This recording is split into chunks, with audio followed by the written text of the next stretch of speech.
Voluntary ఇదే YCP కార్యకర్తలు అంతే నా ఉద్దేశంలో. మీకు అందరూ ఇప్పుడు అనుకుంటున్నారు.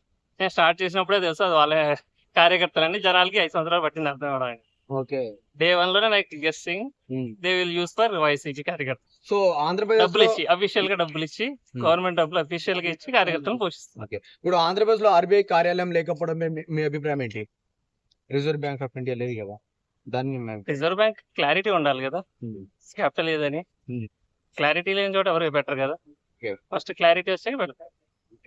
సో ఇప్పుడు రీసెంట్ జగన్ గారిపై దాడి జరిగింది, అంటే రాళ్ల దాడి చేశారు కదా, సో దాన్ని మీరు ఎలా చూస్తున్నారు? దాని మీద ఓకే ఓకే. ఇప్పుడు జగన్ గారు ఈసారి 175 కొడుతున్నామంటున్నారు, మరి ఏ ధీమాతో అనొచ్చు అనుకుంటున్నారు మీరు? ఊహ. ఓకే. ఇమాజినేషన్ ఉన్న వాళ్ళు ఎంతైనా ఊహించుకోవచ్చు. ఇప్పుడు బాబు గారు సూపర్ 6 పథకాలు చెప్పారు కదా, సో నిజంగానే నెరవేర్చే ఛాన్స్ ఉంది అనుకుంటున్నారా? అవి ఎలా అనిపించాయి మీకు సూపర్ 6 పథకాలు? ఏం లేదండి, వెనక నుంచి తిన్నాయి అన్ని తినకుండా చేసి జనాలకు మచ్చచ్చు. ఓకే. ఓవరాల్ గా ఒక మాట, ఇసుక ఉంది, మద్యం ఉంది, దాని గవర్నమెంట్ స్కీమ్ లో చేసేయండి. మద్యం వాళ్ళ బిజినెస్, గవర్నమెంట్ డబ్బులు వస్తే పంచవచ్చు. వాళ్ళ ఇంట్లోకి వెళ్ళకుండా పబ్లిక్ ఇవ్వడం అదేం లేదు, ఈజీ అది. సో ఓవరాల్ గా ఒక మాటలో నెక్స్ట్ సీఎం ఎవరు అనుకుంటున్నారు సార్? సివి జగన్ టెంపరీ వచ్చాడు వెళ్ళిపోతాడు అంతే. ఎందుకంటే వైఎస్ఆర్ ఫ్యాన్స్ ఉన్నారు కదా, వాళ్ళు మూసి తీర్చాలి కాబట్టి వచ్చాడు వెళ్తాడు. దేవుడు లీల, నా దృష్టిలో దేవుడు లీల. సో గతంలో చంద్రబాబు నాయుడు గారు 600 పైగా హామీలు ఇచ్చారు. సో ఇప్పటికీ చంద్రబాబు నాయుడు గారు ఉన్న పరిపాలనలో ఇప్పటికి ప్రజల్లో ఉపయోగపడుతున్న ఈ హామీ వల్ల ప్రజలకు ఉపయోగపడింది, ఇప్పటికి ఉపయోగపడుతున్న ఒక హామీ పేరు చెప్పండి. Employment first. ఒక ఎంప్లాయ్మెంట్ వస్తే దాని చుట్టూ 10 పథకాలు వచ్చి ఏముంటాయి, రైతు రుణమాఫీ. ఇప్పుడు సరే అది వదిలేసేయండి. ఇప్పుడు చంద్రబాబు నాయుడు కాకుండా ఇప్పుడు వైఎస్ రాజశేఖర రెడ్డి గారు ప్రతిపాదించిన కొన్ని సంక్షేమ పథకాలు ప్రజలకు ఇప్పటికి ఉపయోగపడుతుంది, దానివల్ల యూజెస్ ఉన్నాయన్న పథకాలు ఏమైనా ఉన్నాయా? దానివల్ల యూజెస్ ఆరోగ్యశ్రీ పెన్షన్, కానీ రైతుల రుణమాఫీ. కానీ అవన్నీ ఆరోగ్యశ్రీ ఓకే, పెన్షన్ అనేది అంత గొప్ప కాదు, చిన్న అమౌంట్ ఇచ్చారు, పెద్దగా చెప్పుకున్నారు. పెద్ద అమౌంట్ లేదు, దాని వల్ల వెనక నుంచి బాగానే డబ్బులు తీసుకున్నారు. ఇప్పుడు ఎలా ఉంటది చీమలకి? అంటే చంద్రబాబు నాయుడు గారు అది నాకు చెప్పలేరు కదా ఇప్పుడు.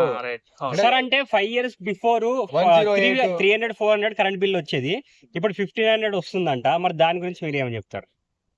గవర్నమెంట్ ఇచ్చింది అనుకోండి, సబ్సిడీతో తక్కువ ఇస్తుంది గవర్నమెంట్. ఆ కరెంట్ బిల్లు ప్రైవేటైజేషన్ అమ్మేశారు అనుకోండి, ప్రైవేట్ వాళ్ళు ఎంత రేటుకి అమ్మంటే అంతే అమ్మాలి గవర్నమెంట్ కూడా. నమస్తే సార్. నమస్తే అండి. ఇప్పుడు ఆంధ్రప్రదేశ్ లో ఎలక్షన్స్ ఉన్నాయి, మరి ఏ పార్టీ గవర్నమెంట్ ఫామ్ చేస్తే బాగుంటుంది అనుకుంటున్నారు మీరు? సిబిఎన్ గారు. ఎందుకు సిబిఎన్ అనుకుంటున్నారు?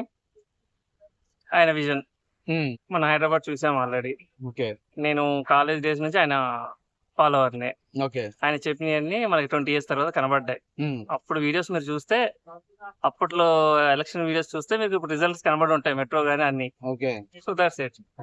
సో ఇప్పుడు ఆంధ్రప్రదేశ్ లో మన చంద్రబాబు నాయుడు గారు 2014 నుంచి 2019 పరిపాలించారు కదా, సో అప్పుడు కరెంట్ బిల్ వచ్చేది 500 లోపు వచ్చేది అనుకున్నారు. సో ఇప్పుడేమో 1500 to 2000 వరకు వస్తున్నాయంట, దాని మీద మీ అభిప్రాయం ఏంటి? ఏముందన్న, కరెంట్ బిల్ రేటు అమ్ముకుంటున్నారు అంతే.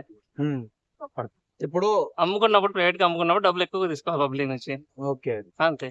సంపూర్ణ మద్యపానం నిషేధం చేసిన తర్వాత ఎలక్షన్ లోకి వచ్చి మీ ఇంటికి వచ్చి ఓటు అడుగుతున్నారు, నిజంగానే చేశారనుకుంటున్నారు సంపూర్ణ మద్యపానం? సంపూర్ణ మద్యపానం చేయలేదు, సంపూర్ణ బిజినెస్ చేశారు. ఎక్కడ జరిగిన మార్కెట్ సొంతంగా వ్యాపారం చేస్తున్నారు. సో ఇప్పుడు జగన్ గారు మళ్ళీ గెలిస్తే వాలంటీర్ పై మొదటి సంతకం పెడతా అంటున్నారు, అదే చంద్రబాబు నాయుడు గారు గెలిస్తే మెగా డిఎస్సీ పైన సంతకం పెడతా అంటారు మొదటి సంతకం. సో మీకు ఏది కావాలనుకుంటున్నారు, దాని మీద మీ అభిప్రాయం ఏంటి? ఎప్పుడైనా ఎంప్లాయ్మెంటే sir dependent, volunteers dependent. Employment మీ ఫ్యామిలీ గ్రోత్ ఉంటది, వాలంటీర్స్ మీ ఫ్యామిలీ గ్రోత్ కాదు, మీరు భిక్ష అతుక్కున్నారు అంతే. ఇప్పుడు చంద్రబాబు నాయుడు గారు అంటే జగన్ గారు వాలంటీర్ వ్యవస్థని 5000 ఇచ్చి వాడుకున్నారు, అంటే బానిసలాగా వాడుకున్నారు.